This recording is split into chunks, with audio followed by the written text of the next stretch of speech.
नमस्कार, मेरा नाम है मनीषा सिंह और आप सबका स्वागत है हमारे YouTube चैनल हमारा प्रशासन पर। लोक प्रशासन की आज की इस क्लास में हम बात करने वाले हैं प्रशासनिक न्यायाधिकरण के बारे में। कुछ-कुछ न्यायालय जैसे ही, लेकिन वहां पर न्यायाधीश न होकर के यानी जजेस न होकर के प्रशासनिक अधिकारी होते हैं जो न्याय करते हैं। उन न्यायाधिकरणों के बारे में हम जानेंगे। ये क्यों स्थापित किए जाते हैं, कारण हमने पिछली वीडियो में जान ही लिया था। आज हम जानेंगे कि ये हैं क्या, इनके लाभ, फायदे, नुकसान वगैरह उनके बारे में जानेंगे। साथ ही साथ कुछ एक अभिकरणों या न्यायाधिकरणों के बारे में पढ़ने की कोशिश करेंगे। चलिए शुरू करते हैं। अगर अभी तक आपने चैनल को सब्सक्राइब नहीं किया है, प्लीज चैनल को सब्सक्राइब कर लीजिए। यहाँ पर आपको लोक प्रशासन से संबंधित अनेक वीडियोस हिंदी भाषा में दी जाती हैं। तो आप अगर हिंदी भाषा के छात्र हैं या सरकार कैसे कामकाज करती है उसमें आपकी गहन दिलचस्पी है, तो बिल्कुल सही जगह पर आप चैनल को सब्सक्राइब कर लीजिएगा। और आपको अगर ये हमारी पहल पसंद आती है तो एक बार कमेंट करके जरूर हमें बताइएगा। देखिए, प्रशासनिक न्याय निर्णय व्यवस्था, ये आप देखोगे कि प्रशासनिक न्यायाधिकरण जो है इनकी संख्या लगातार लगभग सभी देशों में बढ़ रही है। सिर्फ भारत की ही बात नहीं है, ये ऑलमोस्ट हर एरिया में बढ़ रही है, हर एक कंट्री में बढ़ रही है। जैसे एनवायरनमेंट से रिलेटेड कुछ मुद्दे थे, पर्यावरण से संबंधित, जो हमारे जो आम न्याय प्रक्रिया होती है उसमें नहीं जा सकती, तो हमने उनके लिए एक न्यायाधिकरण बना दिया, है ना। राष्ट्रीय हरित न्यायाधिकरण या एनजीटी, नेशनल ग्रीन ट्राइब्यूनल के नाम से हम जानते हैं। कुछ मात्रा में तो ये प्रशासनिक न्यायाधिकरण अनिवार्य हैं क्योंकि राज्य में गतिविधियों में पर्याप्त बढ़ोतरी हो गई है। जब मैं यहाँ पे राज्य शब्द का यूज कर रही हूँ तो मैं इसको राजनीति के हिसाब से इसको मैं समझाने की कोशिश कर रही हूँ। तो यहाँ पर क्या हो रहा है, विधि निर्माण करना विधानमंडल का काम, विधान पालिका का काम, वो भी अब धीरे धीरे क्या है, प्रशासन के अंतर्गत आ रहा है। और न्याय करना, ये जो न्यायपालिका काम है वो भी काफी हद तक अब धीरे धीरे प्रशासन के अंतर्गत आता जा रहा है। यहाँ पर क्या है ये हमने समझ लिया था, लेकिन ये डेवलप कैसे हुआ, एक चीज जो अगर अभी तक आपको ना समझ में आए मैं आपको बता दूं। देखिए, प्रशासन जो है उसका काम है नीतियों का लागू करना यानी कार्यान्वयन, ठीक है। लेकिन प्रशासन जब विधान पालिका के काम को करने लगता है यानी कानून बनाने लगता है, हालांकि कानून बनाने का अधिकार विधान पालिका का है, लेकिन वो जब अधिकार प्रशासन को दे दिया जाता है विधान पालिका के द्वारा ही, इसको कहा जाता है प्रत्यायोजन। ठीक इसी तरीके से जो न्यायपालिका है वो न्याय करती है, लेकिन कुछ ऐसे तकनीकी मुद्दे होते हैं जहां पर हमें कुछ विशेषज्ञों की जरूरत होती है, तो वहां पर भी प्रशासनिक अधिकारी ही इसको संभालते हैं। और जो पूरा एक सिस्टम बनाया गया उसको हम क्या कहते हैं, न्यायाधिकरण। जैसे आपके कोर्ट होते हैं ना, कुछ वैसा ही यहाँ पे न्यायाधिकरण होते हैं। ये न्यायाधिकरण करते क्या है, ये बेसिकली ऐसे मुद्दों को निपटाने का काम करते हैं जिनका फैसला जल्दी हो जाना चाहिए था, पहली चीज ये, जिनमें टाइम ज्यादा नहीं लगना चाहिए था, साथ ही साथ कॉस्ट जिनकी जिनकी लागत है वो भी कम रहनी चाहिए थी। और तीसरा, ऐसे मुद्दे जो सरकार की किसी नीति के कारण उत्पन्न हुए हैं। मान लो सरकार ने कर बढ़ा दिया, उसको लेकर के सरकार की कोई और नीति है, सरकार ने कहीं पर पावर प्लांट लगाने का सोचा जिसकी वजह से आसपास के लोगों ने विद्रोह कर दिया, मतलब आवाज उठा दी, तो वो मुद्दा अब कहाँ जाएगा, वो अब आपके कोर्ट में नहीं जाएगा, उसके लिए अलग से हमने क्या बना दिए, ट्राइब्यूनल बना दिए। ट्राइब्यूनल को ही हम क्या कह रहे हैं, न्यायाधिकरण कह रहे हैं। जैसे मैंने पिछली वीडियो में भी आपको बताया था कि मान लो दो या दो से ज्यादा राज्यों के बीच में नदी के पानी के बंटवारे को लेकर के अगर विवाद उत्पन्न हो जाता है, तो वो फिर न्याय प्रक्रिया के तहत नहीं, यानी कोर्ट प्रोसेस के थ्रू नहीं, वो जाता है किसके पास, संसद जो है उसको सुलझाने के लिए एक न्यायाधिकरण बना सकती है। जैसे कावेरी जो नदी थी उसको लेकर के काफी विवाद हुआ था, और ऐसी बहुत सारी नदियां हैं जिनको लेकर के विवाद चल रहा है। तो ये क्यों डेवलप हुआ, ये हमने देख लिया कि आधुनिक सरकारों में गतिविधियों की बढ़ोतरी हो रही है, साथ ही साथ प्रशासन को बहुत जटिल और तकनीकी प्रकृति के मामलों को संभालना पड़ता है। आधुनिक राज्य कल्याणकारी राज्य है, और यहाँ पर अधिकतम संख्या का अधिकतम कल्याण करने के लिए संवैधानिक कानून व्यक्तिगत हितों को सामाजिक हितों के अधीन रखने के लिए पारित करने पड़ते हैं। मतलब बहुत सारे कानून होते हैं, ज्यादा कानून होंगे ज्यादा मुद्दे आएंगे, ज्यादा विवाद उत्पन्न होंगे, और जो विवाद होंगे उनका नेचर, उनकी प्रकृति कैसी होगी, बहुत तकनीकी नेचर की होगी। इसीलिए हम क्या करते हैं, प्रशासनिक न्यायाधिकरण बनाते हैं जो शीघ्र निर्णय देते हैं, साथ ही साथ लागत बहुत कम होती है, और कुछ मामलों में तो हमें वकीलों की भी जरूरत जो है वो नहीं पड़ती।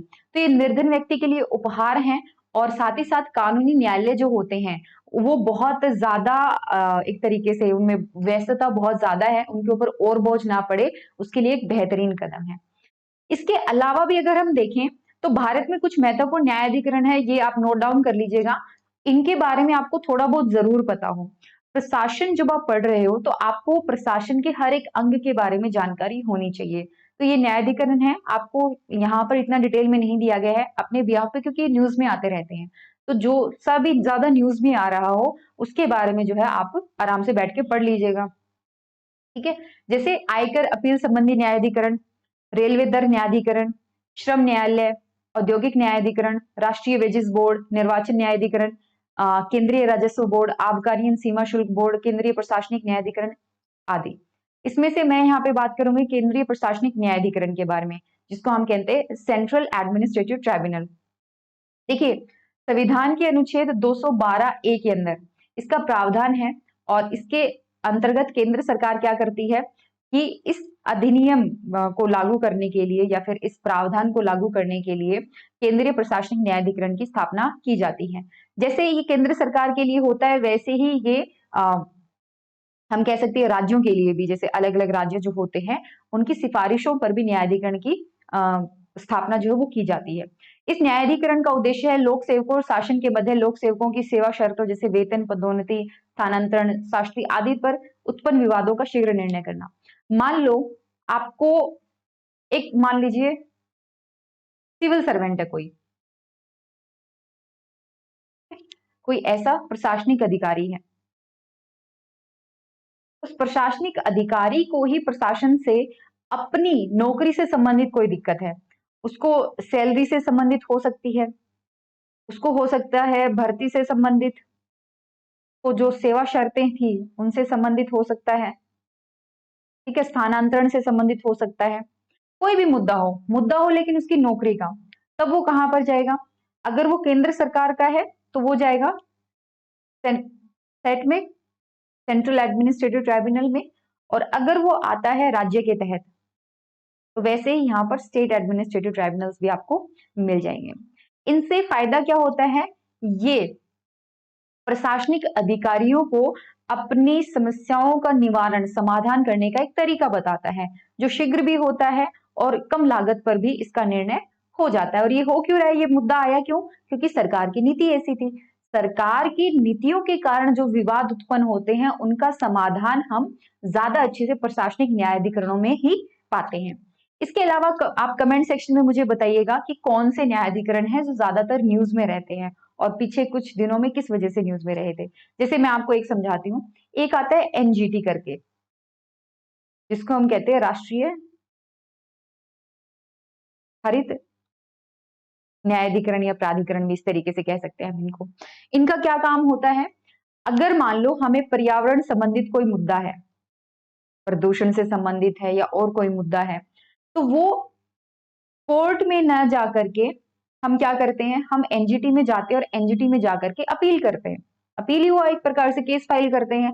अब एनजीटी जो फैसला लेगी वो उसी तरीके से लागू होगा जैसे कोर्ट का फैसला लागू होता है। हाँ, पर अगर मान लो आपको एनजीटी का फैसला पसंद नहीं आता है तो फिर आप कोर्ट वगैरह में फाइनली जा सकते हो, वो बाद की बात है। अगर आपको एनजीटी का भी फैसला पसंद नहीं आता है, आपको सेंट्रल एडमिनिस्ट्रेटिव ट्राइब्यूनल का फैसला पसंद नहीं आता है, तो फिर फाइनल अपील अथॉरिटी तो यही है, फाइनल अपील करना, वो तो आप सुप्रीम कोर्ट में ही करते हो।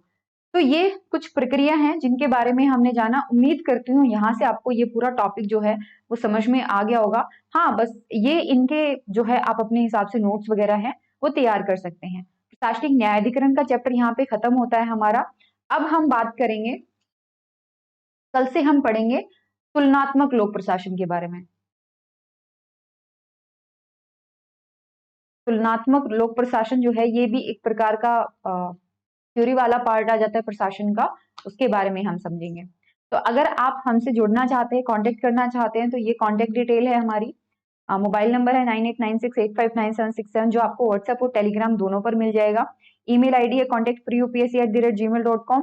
तो अगर आप ये नोट्स खरीदना चाहते हैं या आप कोर्स में एनरोल करना चाहते हैं यूपीएससी, पीसीएस और नेट के लिए, हिंदी में लोक प्रशासन के लिए, इंग्लिश में अगर एनरोल करना चाहते हो तो इंग्लिश में भी अवेलेबल है। हमारा दूसरा चैनल है एडमिनिस्ट्रेटिव वर्ल्ड, उसको सब्सक्राइब कर लीजिएगा। वहां पर आपको इंग्लिश में सारा जो लोक प्रशासन का कंटेंट है वो मिल जाएगा। इसके अलावा टेस्ट सीरीज अवेलेबल है यूपीएससी नेट पीसीएस के लिए, और लोक प्रशासन से संबंधित आपका कोई सवाल है, कुछ जवाब आप ढूंढ रहे हैं, तो बिल्कुल आप हमें कांटेक्ट कर सकते हैं। ठीक है, फिर कल मिलते हैं नए लेक्चर के साथ। ख्याल रखिए अपना, take care and bye bye.